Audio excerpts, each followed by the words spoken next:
Y ahí está. Ahí. Cantamos acerca de la fe. Y la fe es eso, que nos conecta con Dios, con Jesús. En arrepentimiento, y el arrepentimiento es el otro lado de la misma moneda que nos recuerda lo que es más importante para pecadores. Todos tienen una conciencia y todos han ofendido a Dios. Y todos necesitan ser advertidos de que es momento de preparar el camino del Mesías, y así es como los discípulos salieron a predicar. Lo mismo que Jesús predicó. Arrepentíos porque el reino de los cielos está cercano. El arrepentimiento era vital y es lo que resume el Evangelio de Jesús en sus primeros días de ministerio. Y es exactamente el mensaje que estaba en sus labios porque ellos escucharon a Jesús predicar arrepentimiento. Y ellos fueron a su imagen y semejanza. Instrucciones dadas acerca de la hospitalidad, tan relevantes para aquel tiempo del Nuevo Testamento.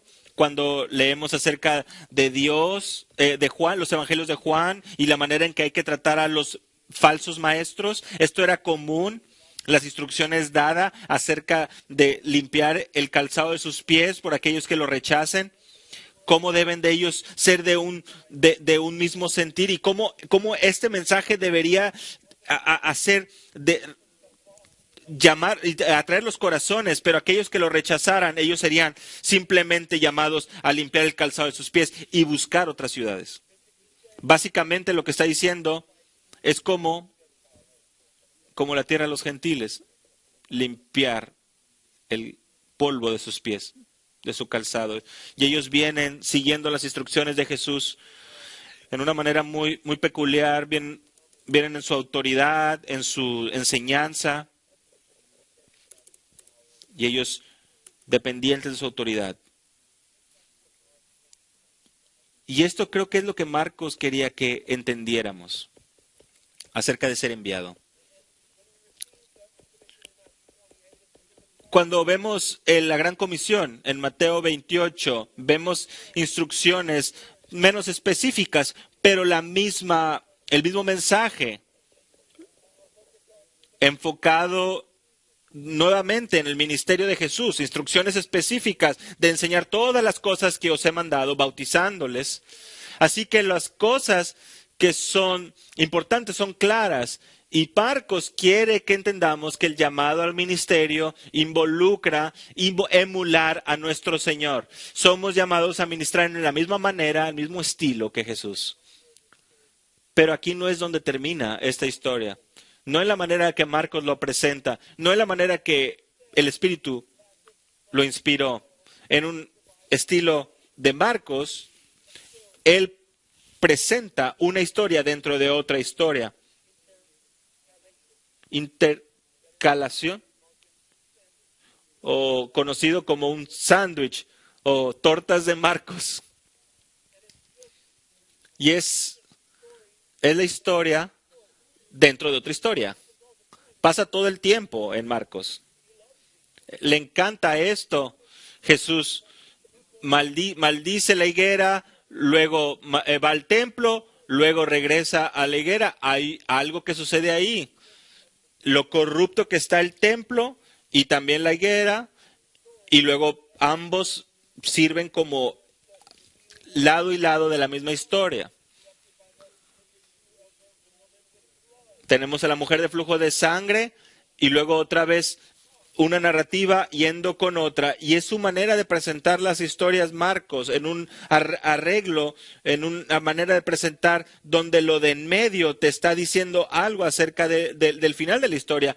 Porque hasta el versículo 30 encontramos el final del envío de los discípulos. Así que es lo que hay en medio. Bueno, el llamado del ministerio es un llamado de emulación.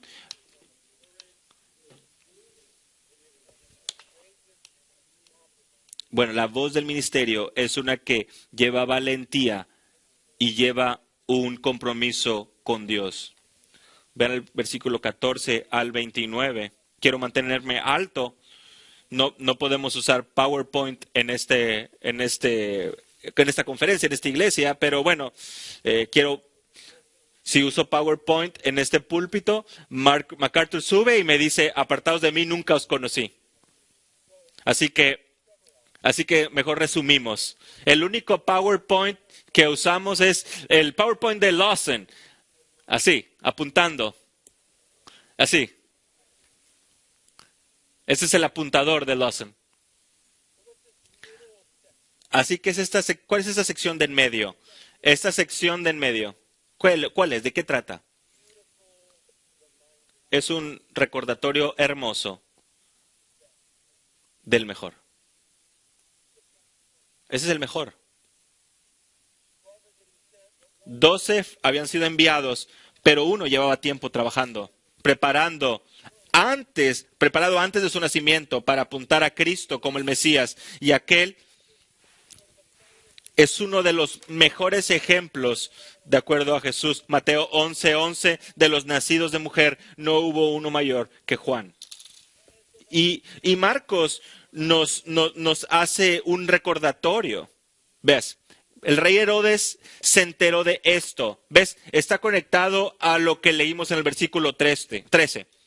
O sea, mujeres y hombres siendo sanados, la predicación del arrepentimiento. Bueno, Herodes se enteró de esto. Pues el nombre de Jesús se había hecho célebre, conocido.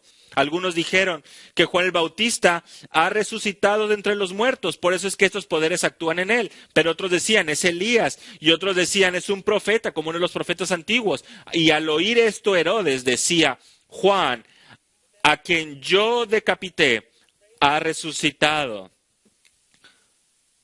Porque Herodes mismo había enviado a prender a Juan y lo había encadenado en la cárcel por causa de Herodías, mujer de su hermano Felipe, pues Herodes se había casado con ella. Porque Juan le había dicho a Herodes, no te es lícito tener la mujer de tu hermano. Y Herodías le tenía rencor y deseaba matarlo, pero no podía. Porque Herodes temía a Juan, sabiendo que era un hombre justo y santo, y lo mantenía protegido. Y cuando le oía se quedaba muy perplejo, pero le gustaba escucharlo.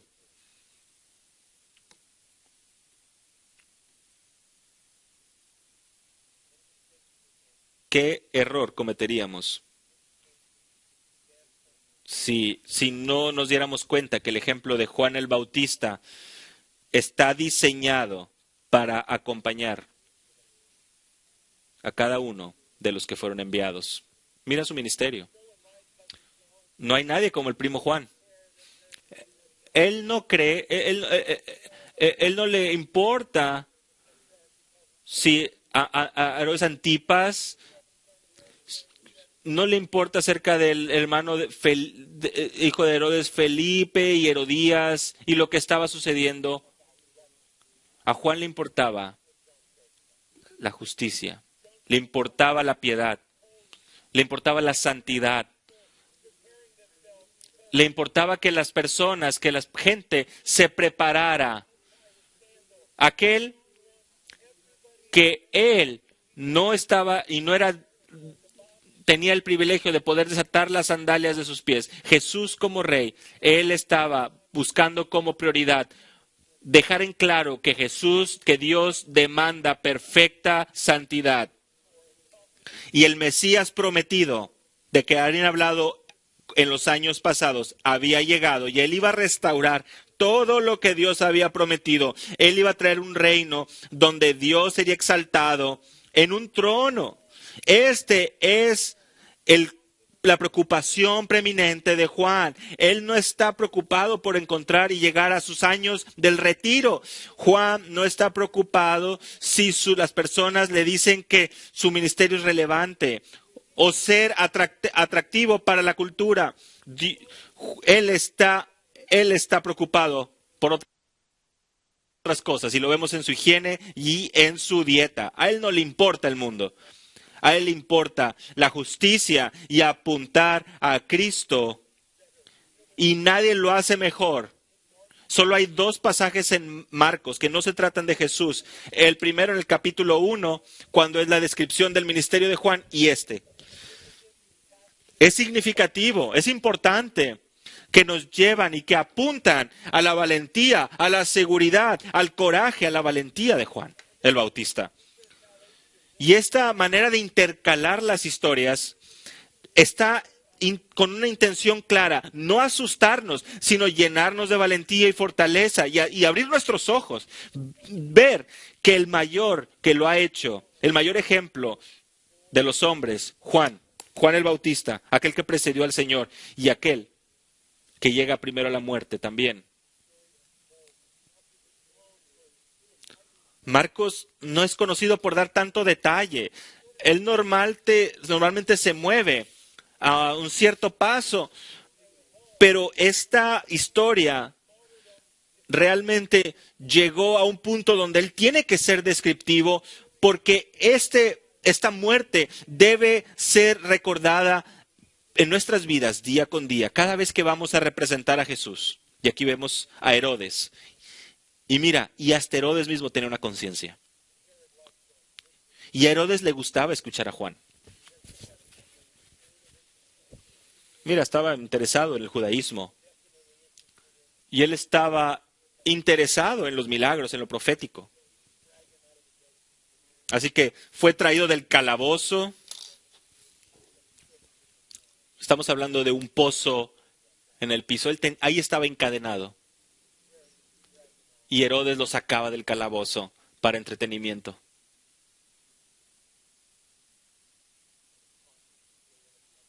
Su conciencia sentía algo. Y cuando esto sucedía, lo volvía a mandar al calabozo. Y un día, decidió hacer una fiesta de cumpleaños para sus oficiales, varias personas que estaban ahí. Y trajeron a una chica para danzar. Salomé, nos dice la historia. La hija de Herodes. Un comentarista dice que Herodías, que el certificado de matrimonio que tenía con Herodes no sería validado hasta que fuera validado por la sangre de Juan el Bautista, porque ella había estado planeando su muerte desde el principio y ella manda a su hija a este festival mundano y danzaba. Y el rey decía, pídeme lo que quieras y te lo daré. Y le jura, te daré lo que me pidas hasta la mitad de mi reino. Ella salió y dijo a su madre, ¿qué pediré? Y ella le respondió, la cabeza de Juan el Bautista. Ella se presenta apresuradamente al rey con su petición. Y es feo, es malvado. En griego es como un deseo que me des inmediatamente en un plato, en una bandeja, la cabeza de Juan el Bautista. O sea, intencionalmente puesto para traer una conclusión al drama. Yo quiero inmediatamente el plato, en un plato de Juan el Bautista. Así que este festival mundano termina en una tragedia. En una tragedia.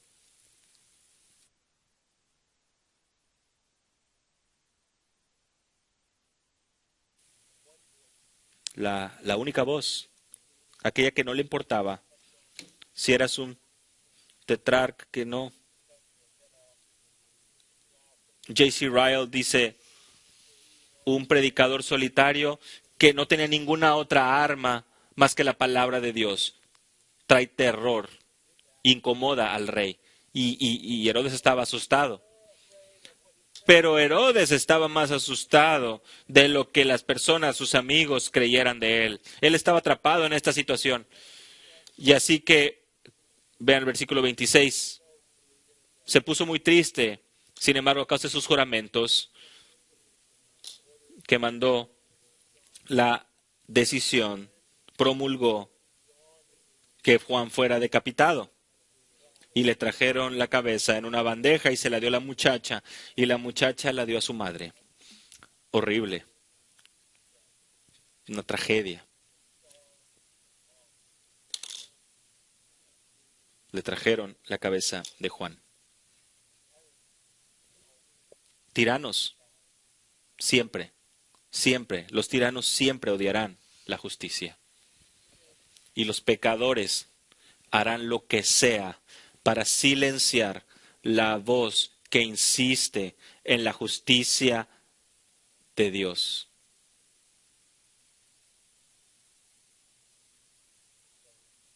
Y Juan, él ya no está.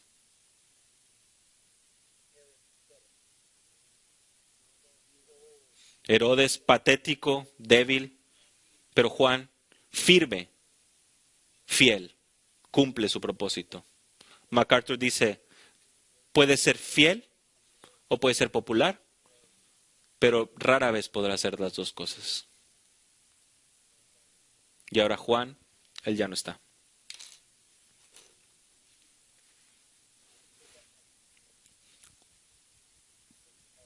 Pon eso a un lado del llamado a emular a Jesús.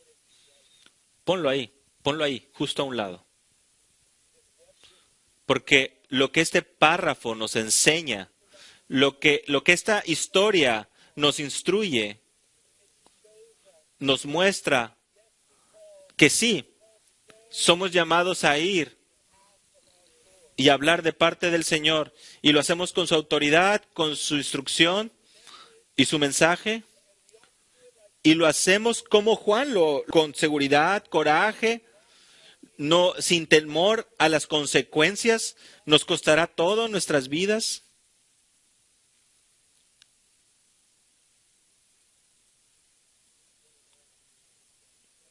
Versículo 29, vienen los discípulos de Juan, se llevaron el cuerpo.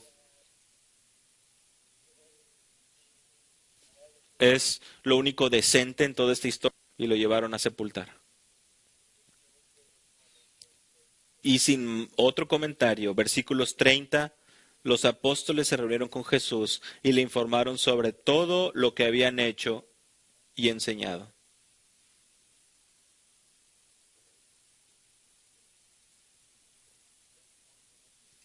El tercer punto, la labor del Evangelio es invencible. ¿Qué es lo que nos muestra la muerte de Juan? Créeme, es más que esa voz que clamó en el desierto. Nos muestra que lo que empezó Jesús no puede ser detenido. Nos muestra que aquel que llamó y apuntó a Jesús más que cualquier otra persona, cuando su vida estaba en riesgo, él no falló.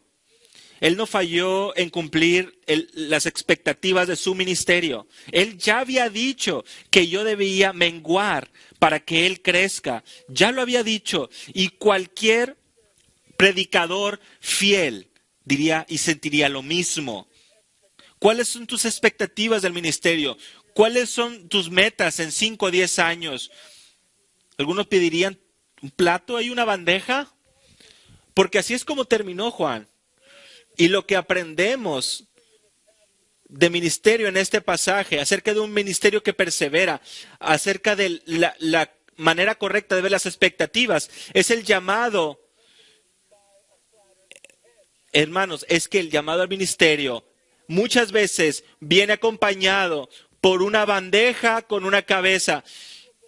La misión y la muerte vienen de la mano, el discipulado y la muerte vienen de la mano. Su sangre, la sangre de Juan, clamaría desde la tierra, clamando.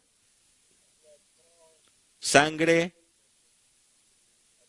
perfecta, una sangre presentada al final del Evangelio de Juan que trae perdón.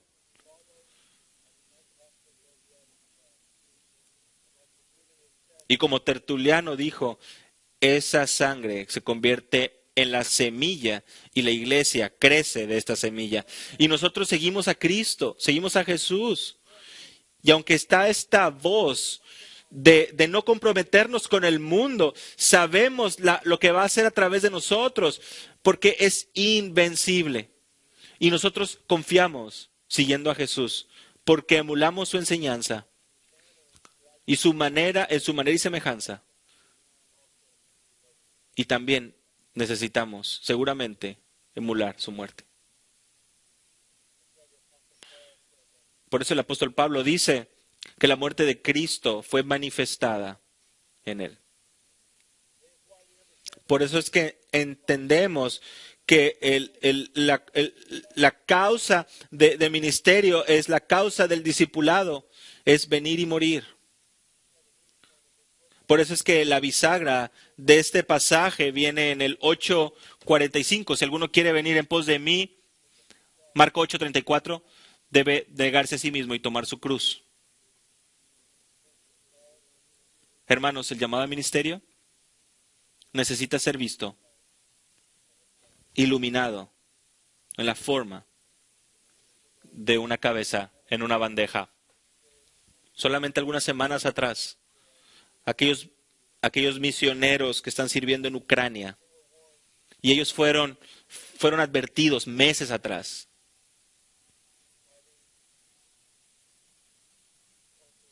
Ellos fueron advertidos por el consulado, les dijeron que no podían ser protegidos. Son hermanos, parte de esta iglesia, han servido ahí por 30 años. Y mientras oraban y buscaban sabiduría en torno a esta decisión, tenían la manera, tenían la habilidad. Nadie los hubiera culpado si hubieran decidido irse al aeropuerto y volar a casa. Pero ambos nos escribieron y nos dijeron, queremos quedarnos. Queremos estar aquí por las iglesias. Queremos ver esto. Porque entendieron que sus expectativas cuando firmaron, cuando eran 3 décadas menores, más jóvenes que ahora, que cuando no tenían ni idea de lo que el futuro en ese país sería, o su ministerio, o su preparación, o su ministerio, o lo que iba a implicar representar a Cristo en esa nación, ellos entendieron que el último costo del discipulado es, y no radica en preservar nuestras vidas, radica en representar a Dios. Y se quedaron. Ya han estado ahí por 2 semanas.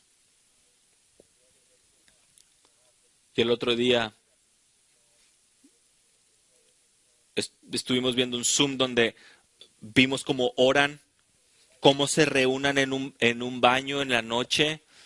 Están hablando con el pastor MacArthur. Y nunca olvidaré ese momento cuando una de sus esposas dijo, estaba como dando peticiones de oración. Y pastor John MacArthur, ¿cómo les mandamos? ¿Necesitan dinero? Les damos dinero. Lo que necesiten, ¿qué les enviamos? Y esta hermana dijo, si no salimos con vida de esto, ¿cuidarías a nuestra hija? ¿Cuidarías a nuestra hija? Claro, claro que sí.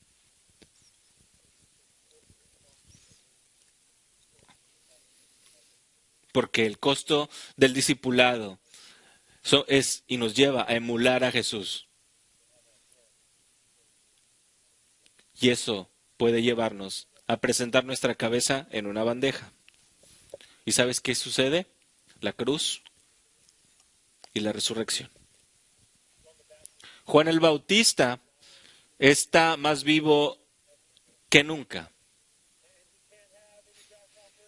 Y no necesita más saltamontes hasta que Dios traiga su nuevo cielo y nueva tierra. Seguro va a haber algo mejor que lo que comía en aquel tiempo. Y Juan nos mirará a los ojos, a ti y a mí, mientras perseveramos en el ministerio pastoral. Seguramente rascará su cuello y dirá, valió la pena. Valió la pena.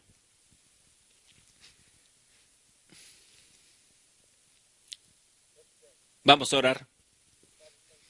Señor, gracias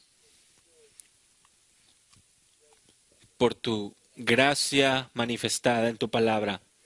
Siempre abre nuestros ojos, siempre nos muestra partes de nuestro corazón que necesitan arrepentimiento, que necesitan ser examinados. Así como tú ajustas nuestras expectativas de Dios, ayúdanos a servir con un celo. Danos gracia para perseverar, no en nuestra propia fuerza, sino por fe en el Hijo de Dios, quien murió por nosotros y se ha sentado a tu diestra y intercede por nosotros. Gracias, Señor, por esta conferencia, por este tiempo que tenemos para estar juntos. Gracias por poder ser animados en tu palabra y poder seguir adelante, siendo animados en el nombre de Jesús. Amén.